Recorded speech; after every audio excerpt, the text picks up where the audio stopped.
Hi guys, my name is Jennifer Farley and this is Photoshop Bootcamp. In this video we're going to learn how to use the Content-Aware Fill Workspace to remove an object and fill it in with some content that's sampled from another part of the image. Now in a previous video I showed you how to do a fill using Content-Aware. This is the exact same concept, but by using the Content-Aware Fill Workspace, we have a bit more control over what we're doing. So we're going to start by making a selection. You can use any selection tool that you want. For this example, I'm going to use the Object Selection tool, and I'm going to draw a quick, loose selection around our surfer, because what I want to do here is remove this guy from our photograph and keep this surfer here. Photoshop has done its calculations and has done a very nice selection around the surfer. Now it's not perfect. There's a few little things that are not selected. The back of the surfboard is missing. There's a little bit of the surfer's leg that's under the surface of the water. That's also not included in the selection, but that's okay. We can go with what we have so far. Then I'm going to choose Edit. And instead of choosing Fill, what I'm going to choose is Content-Aware Fill. Now this opens up the Content-Aware Fill Workspace. And the difference between choosing this and just Fill is that we can actually see what's happening as we work here. So on the left-hand side, we have our image that we're working on.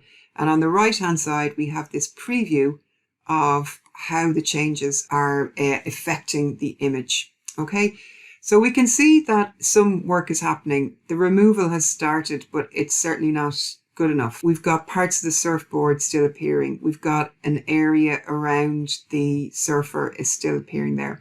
So the first thing we can do here is expand out the selection around the surfer. Along the top, while we still have the lasso tool selected inside this workspace, we can expand or we can contract, and we can choose by how many pixels. Now I'm going to expand by 10 pixels. So I just click on that button there, and you can see that what's happened is we have 10 extra pixels gone the whole way around our selection that we made initially. Now it has improved over here. Things are getting better for sure, but we're still missing, we're still seeing parts of the surfer's leg and the back of the surfboard. So again, with my lasso tool, I'm going to refine my selection. And to do that, I'm just going to simply click and drag down where I know the surfboard and his leg are and add to that selection.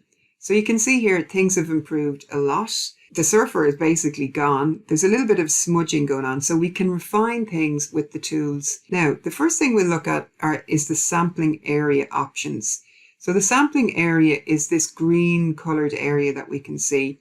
And it's green because the color is green here. If you wanted a different color, you could do that, but I'm just going to go with the default color. This is our sample area. Photoshop is looking at the texture and the pixels that are happening in this sampled area. We can choose Auto, and Photoshop will attempt to find the best area to sample from. We could choose a rectangle, where it selects a whole rectangle. Now the problem with this is that it's sampling this area here where the other surfer is and where all this the white waves are. So that's not really helping that much. And then we also have a choice to do custom. Now I'm not going to choose custom here. I'll just say okay there, and I'll go back to auto. Okay, so it's not looking bad, but we can refine this just a little bit more. And I'm going to do that by using sample areas of the image. I can add to the sample or subtract from the sample. If I choose subtract, which is this one here, and I'm going to remove a bit of that area there because we're getting a lot of that splashy stuff. Okay, and we're starting to get a better look up here. Now I'm also going to just remove a little bit down here as well. So this is something that you can play around with, and depending on what image you're using, you'll get different results. But I'm happy enough with that. When I zoom out and see the whole image, I think that looks okay. We have other options here for the fill settings. We have things like color adaptation. So the options there are none. Okay, you can see a slight change there. High or very high. We have options for scaling up the fill and for mirroring the fill. Those can be useful depending on the type of picture you're using. For this photo, they're not important at all.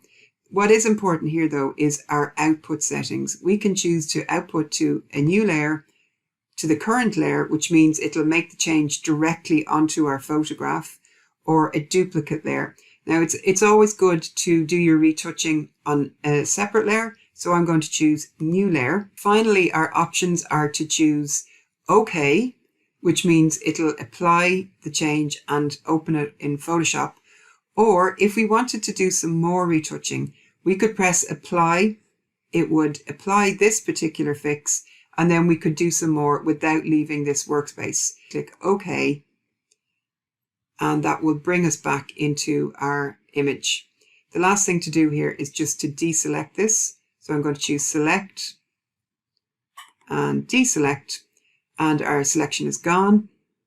If we look in our layers panel, we've got the new layer there, and I can switch that on and off. Okay, so that's how we use the Content-Aware Fill Workspace to remove an object from a photograph. Please subscribe to the channel for more Photoshop videos and tutorials. Thanks a million. Bye.